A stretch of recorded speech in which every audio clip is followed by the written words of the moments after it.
Already ഞാൻ ചെയ്തിട്ടുണ്ടായിരുന്ന secret വാർസിൻ്റെ plot ലീക്കിൽ ഞാൻ ഒരു കാര്യം പറഞ്ഞിട്ടുണ്ടായിരുന്നു. അതായത് നമ്മുടെ തോറിന് ഒരു ഹീറോയിക് സെൻഡ് ഓഫ് കൊടുക്കാൻ വേണ്ടിയിട്ട് മാർവൽ ആഗ്രഹിക്കുന്നുണ്ടെന്ന് പറഞ്ഞിട്ട്. സോ അതിനെക്കുറിച്ചാണ് നമ്മൾ ഈ വീഡിയോയിൽ ഡീറ്റെയിൽ ആയിട്ട് നോക്കാൻ വേണ്ടി പോകുന്നത്. ആക്ച്വലി ഈ ന്യൂസ് വന്നിരിക്കുന്നത് തന്നെ Max Bliss, my time to shine hello പോലുള്ള ഒരുപാട് ഫേമസ് ആയിട്ടുള്ള ട്രസ്റ്റബിൾ ഇൻസൈഡേഴ്സ് എന്നാണ്. പിന്നെ ഓൾറെഡി നമ്മുടെ മാർവൽ വൂൾവറിൻ ശ്വാസം എടുക്കുന്ന പോലെ ഏതാണ്ട് 12 മണിക്കൂർ എങ്ങാണ്ട് യൂട്യൂബിലൊരു വീഡിയോ അപ്ലോഡ് ചെയ്തിട്ടുണ്ടായിരുന്നു. ജസ്റ്റ് വൂൾവറിൻ ശ്വാസം എടുക്കുന്ന മാത്രം. അതിൽ നിന്ന് തന്നെ ഒരു കാര്യം കൺഫേം ആണ്, വൂൾവറിൻ ഡൂംസ്ഡേയിൽ വരുന്നുള്ള കാര്യം. വൂൾവറിൻ മാത്രമല്ല, നമ്മുടെ ഡെഡ്പൂളും വരും. അതേപോലെ തന്നെ ഡെഡ്പൂൾ ആൻഡ് വൂൾവറിൽ നമ്മൾ ആ ടി വിയിൽ ഡെഡ്പൂൾ എത്തിയതിനു ശേഷം ഡെഡ്പൂൾ ഒരു സീൻ കണ്ടിട്ടുണ്ടാവും. അതായത് നമ്മുടെ തോറ് ഡെഡ്പൂളിനെ പിടിച്ച് കരയുന്ന പോലെ.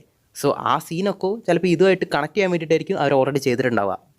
ചിലപ്പോൾ ഒരു സാഹചര്യത്തിൽ നമ്മൾ ഡൂമിനെ എതിർത്ത് പോകുമ്പോൾ ഡെഡ്പൂൾ മരിക്കുന്ന പോലെയും, ഡെഡ്പൂളിന് റീജനറേറ്റ് ആവാൻ പറ്റാത്ത പോലെ നമ്മുടെ ഡൂം തന്നെ ഇല്ലാതാക്കുന്ന പോലെയൊക്കെ അങ്ങനെ തോറ് പിടിച്ച് കരയുന്ന പോലെയൊക്കെ ആയിരിക്കും കാണിച്ചിട്ടുണ്ടാവുക. ഇനി ഇതിൽ തോറ് മരിക്കുന്ന എങ്ങനെയാണെന്ന് വെച്ച് കഴിഞ്ഞാൽ അത് നമ്മൾ സീക്രട്ട് വാർസ് കോമിക്കിലേക്ക് പോകണം. സീക്രട്ട് വാർസ് നടക്കുന്ന തന്നെ ഓൾറെഡി ബിയോണ്ടേഴ്സ് കാരണമാണ് കോമിക്സിൽ. ആ ബിയോണ്ടേഴ്സ് മൊത്തം റിഫ്റ്റ്, ആദ്യം ഏതാണ്ട് 3 പേരെങ്ങാണ്ടേ ബിയോണ്ടേഴ്സിൻ്റെ നമ്മുടെ യൂണിവേഴ്സ് നശിപ്പിക്കാൻ വേണ്ടി വരുള്ളൂ. അങ്ങനെ ആ ടൈമിൽ കൊളൈഡ് ആയിക്കൊണ്ടിരുന്നത് നമ്മുടെ അൾട്ടിമേറ്റ് യൂണിവേഴ്സും എർത്ത് 616 ആണ്. അങ്ങനെ ആ ടൈമിൽ അപ്പോൾ അവിടെ പ്രസൻ്റ് ആയിട്ടുണ്ടായിരുന്ന നമ്മുടെ ഹീറോസ് ആയിട്ടുള്ള ഹൈപ്പീരിയൻ, പിന്നെ തോറിനെ പോലുള്ള കുറച്ച് ക്യാരക്ടേഴ്സൊക്കെ ഈ ബിയോണ്ടേഴ്സിൻ്റെ ആട്ടം നിർത്താറായി എന്ന് പറഞ്ഞിട്ട് ഡയറക്റ്റായിട്ട് ആ 3 ബിയോണ്ടേഴ്സായിട്ട് ഫൈറ്റിന് പോകും. ഇവർ ഡയറക്റ്റായിട്ട് ഫൈറ്റിന് പോകുന്നത് തന്നെ ഈ മൾട്ടിവേഴ്സിൻ്റെ പുറത്താണ്. ഈ ബിയോണ്ടേഴ്സ് എന്ന് പറയുന്നത് തന്നെ ഒരു നമ്മുടെ മൾട്ടിവേഴ്സിന് പുറത്തുള്ള ഒരു ബീങ്സ് ആണ്. ആ ഒരു റിഫ്റ്റ് മൂലമാണ് നമ്മുടെ യൂണിവേഴ്സിലേക്ക് എൻ്റർ ആവുന്നത് തന്നെ. സോ ആ ഒരു സ്ഥലത്ത് പോയിട്ടാണ് ഈ ബിയോണ്ടേഴ്സിനെ നമ്മുടെ ഹൈപ്പീരിയനും തോറ് എതിർക്കുന്നത്. അപ്പോഴുള്ള ടൈമിൽ നമ്മുടെ തോറിന് ഓൾറെഡി ഒരു കൈ ഉണ്ടാവത്തില്ല. അങ്ങനെ ഒരു കൈയും വെച്ചിട്ട് ഒരു മെറ്റൽ ആർമൊക്കെ മെറ്റൽ വെച്ചിട്ട് ഒരു മെറ്റൽ ആർമ വെച്ചിട്ടായിരിക്കും പുള്ളി ഫൈറ്റ് ചെയ്യാൻ പോകുന്നത്. പുള്ളിയുടെ കൂടെ ഹൈപ്പീരിയനായിരിക്കും ആ ടൈമിൽ ഉണ്ടായിട്ടുണ്ടാവുക. അപ്പോൾ നിങ്ങൾ വിചാരിക്കും ഹൈപ്പീരിയൻ വില്ലനല്ലേന്ന്. വില്ലനെന്നല്ല, കാരണം ലോകം തന്നെ നശിപ്പിക്കാൻ പോവാണ്. അപ്പോൾ എല്ലാവർക്കും നല്ലവരായാലേ പറ്റൂ, കാരണം അവർക്ക് എങ്ങനെയെങ്കിലും ഇപ്പോൾ വേൾഡിനെ സേവ് ചെയ്തല്ലേ പറ്റുള്ളൂ. സോ നമ്മളെ 2 പവർഫുൾ സൂപ്പർ ഹീറോസാണ് ബിയോണ്ടേഴ്സിനെ എതിർത്ത് പോയിരിക്കുന്നത്. ആ ഒരു ഘട്ടത്തിലാണ് ബിയോണ്ടേഴ്സും നമ്മുടെ തോറും ഹൈപ്പീരിയനും തമ്മിലൊരു ഫൈറ്റ് നടക്കുന്നത്. ആ ഒരു ടൈമിൽ നമ്മുടെ തോറിന് ഓൾറെഡി ഒരു കൈ പോയി കിടക്കുന്നുണ്ടാവും. അങ്ങനെ ഒരു മെറ്റൽ ആർമ വെച്ചിട്ടാണ് പുള്ളി ഫൈറ്റ് ചെയ്യുന്നത് ഞാൻ ഓൾറെഡി പറഞ്ഞു. ആ ഫൈറ്റിൽ ബിയോണ്ടേഴ്സ് അതിലുള്ളൊരു ബിയോണ്ടർ നമ്മുടെ തോറിൻ്റെ മര്യാദയ്ക്കുണ്ടായിരുന്ന ആ മറ്റേ കൈയും കൂടി കൈ കൊണ്ട് പറിച്ചെറിഞ്ഞ് കളയും. അത്രയും പവർഫുൾ ആയിട്ടുള്ള ഒരു ഗോഡായിട്ടുള്ള തോറിൻ്റെ ഒരു കൈ തന്നെ അങ്ങനെ സിമ്പിളായിട്ട് പറിച്ചെടുത്ത് കളയുമ്പോൾ ആ ബിയോണ്ടേഴ്സ് എത്രയും പവർഫുൾ ആയിരിക്കും. അങ്ങനെ ഒരു ഘട്ടത്തിലാണ് മതിയടാ നിങ്ങളുടെ ആട്ടം എന്ന് പറഞ്ഞിട്ട് 3 പേരുണ്ടായതുകൊണ്ടല്ലേ നിങ്ങൾ ഇത്രയും ഫൈറ്റ് ചെയ്ത് പിടിച്ചേക്കുന്നതെന്ന് പറഞ്ഞിട്ട് ആ ബിയോണ്ടേഴ്സ് മൊത്തം ഗ്യാങ് ആയിട്ട്, അതായത് എല്ലാ ബിയോണ്ടേഴ്സും ഒരുമിച്ച് അങ്ങ് കയറി വരും. അങ്ങനെ നമ്മുടെ തോറിന് മനസ്സിലായി എന്തായാലും ഇവരുടെ അവസാനം ഇവിടെ തന്നെ ഇരിക്കുന്നത്. അപ്പോൾ നമ്മുടെ തോറ് ഇപ്പോൾ ഒറ്റക്കൈ ഇല്ലാത്ത നമ്മുടെ തോറ് ആ മെറ്റൽ ആർമ വെച്ചിട്ട് പുള്ളിയുടെ മിയോളർ പൊക്കാൻ വേണ്ടി ശ്രമിക്കും.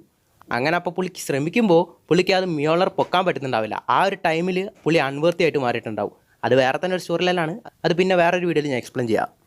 അങ്ങനെ അൺവർത്തിയായി മാറിയ തോറ് മിയോളർ ഈ ടൈമിൽ നീ ഇങ്ങനെ ചെയ്തല്ലേ എന്ന് പറഞ്ഞിട്ട് കുഴപ്പമില്ലെന്ന് പറഞ്ഞിട്ട് ആ ഒറ്റ മെറ്റൽ കൈയും വെച്ചുകൊണ്ട് പുള്ളിയുടെ സ്ട്രോം ബ്രേക്കർ എടുത്തിട്ട് നമ്മുടെ ഹൈപ്പീരിയനോട് പറയും, ഇത് നമ്മുടെ ഒരു ഗുഡ് റൺ ആയിരുന്നു, ചിലപ്പോൾ ഇതായിരിക്കും നമ്മുടെ അവസാനം എന്ന് പറഞ്ഞിട്ട് ഹൈപ്പീരിയനും തോറും ഡയറക്റ്റായിട്ട് ആ മൊത്തം റിഫ്റ്റ് ഓപ്പണായി വരുന്ന ബിയോണ്ടേഴ്സിനെ നേർക്ക് പോകും ഒരൊറ്റ കൈയും വെച്ചുകൊണ്ട്.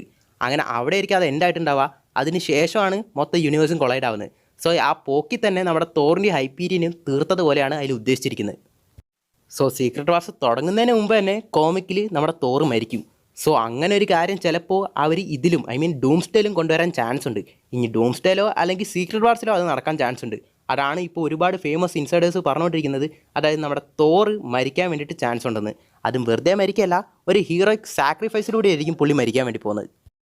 ഒരു കണക്കിന് നോക്കുമ്പോൾ അത് ശരി തന്നെയാണ്. കാരണം ഇപ്പോൾ ഓൾറെഡി നമ്മുടെ തോറാണ് ഇപ്പോൾ ബാക്കിയുള്ള അവഞ്ചേഴ്സിൽ തന്നെ ഫസ്റ്റ് അവഞ്ചേഴ്സ് തൊട്ട് ഇതുവരെ കണ്ടിന്യൂറ്റ് ആയിട്ട് വന്നുകൊണ്ടിരിക്കുന്ന ഒരു ഹീറോ. ആദ്യം ഉണ്ടായിരുന്ന ഹീറോസൊക്കെ ഓൾറെഡി ഉണ്ടായിരുന്നെങ്കിലും ഒരു ഘട്ടത്തിൽ അവരുടെയൊക്കെ കഥ ഏതാണ്ട് തീർത്ത പോലെയാണ് ഇപ്പോൾ കാണിച്ചിരിക്കുന്നത്. പുതിയ അവഞ്ചേഴ്സാണ് ഇപ്പോൾ ഉള്ളത്. ഇപ്പം മൊത്തം MCUവിനെ തന്നെ റീബൂട്ട് ചെയ്യാൻ വേണ്ടി ശ്രമിക്കുന്നതുകൊണ്ട് ഇപ്പം നമ്മുടെ തോറിനെ ഏതാണ്ട് തീർത്തിട്ട് പുതിയൊരു സാഗ തുടങ്ങാൻ വേണ്ടി പോവാണെന്ന് നമുക്കറിയാം. സോ അതുകൊണ്ടായിരിക്കണം നമ്മുടെ തോറിനെ ഇവിടെ തീർക്കാൻ വേണ്ടി പോകുന്നത്. ഓൾറെഡി നമ്മുടെ ക്രിസ് ഹെംസ്വർത്ത് തന്നെ പറഞ്ഞിട്ടുണ്ടായിരുന്നു, ഇനി ഞാൻ തോറായിട്ട് വരില്ല. പുള്ളിക്ക് വരാൻ ആഗ്രഹമുണ്ട്, പക്ഷെ നല്ലൊരു സ്റ്റോറി അല്ലെങ്കിൽ പുള്ളി വരത്തില്ലെന്ന്. സോ ഇതൊക്കെ കണക്ട് ചെയ്ത് നോക്കുമ്പോൾ ഇതൊക്കെ സത്യമാവാനാണ് ചാൻസ്. സോ നിങ്ങൾക്ക് എന്താണ് തോന്നുന്നത്? തോറിനെ അവർ ഡൂംസ്ഡേയിലോ സീക്രട്ട് വാർസിലോ കൊല്ലും തോന്നുന്നുണ്ടോ? എനിക്ക് തോന്നുന്നത് കൊല്ലുന്നതാണ്. അല്ലെങ്കിൽ പുള്ളിക്ക് ഇനി അനങ്ങാൻ പറ്റാത്ത പോലെ എന്തെങ്കിലുമൊക്കെ ചെയ്ത് വെക്കുമായിരിക്കും. പുള്ളിക്ക് ഇനി ഫ്യൂച്ചർ MCUവിൽ എന്തെങ്കിലും റോൾ ഇല്ലാത്ത പോലെ ചെയ്ത് വെക്കുമായിരിക്കും. കാരണം ഇനി വരാൻ പോകുന്ന MCU മ്യൂട്ടൻസ് ആകെ ആവാനാണ് ചാൻസ്. അതിൽ നമ്മുടെ അവഞ്ചേഴ്സിന് റോൾ ഉണ്ടെങ്കിലും വലിയ റോളൊന്നും ഇല്ല. സോ ഇനിയുള്ള അപ്ഡേറ്റ്സും കാര്യങ്ങളൊക്കെ നമ്മൾ അറിയിക്കുന്നതായിരിക്കും. എല്ലാവരും ബാക്കിയുള്ള കോമിക്സൊക്കെ കംപ്ലീറ്റ് ചെയ്യാൻ വേണ്ടി പറയുന്നുണ്ട്. ചെയ്യാൻ ആഗ്രഹമില്ലായിട്ടല്ല, ഞാൻ ചെയ്യുന്നുണ്ട്. അതെന്തായാലും അടുത്തടുത്ത ദിവസങ്ങൾ വന്നുകൊണ്ടിരിക്കും. അപ്പോൾ നമുക്ക് അടുത്തൊരു വീട്ടിൽ കാണുന്നവരെ ബൈ.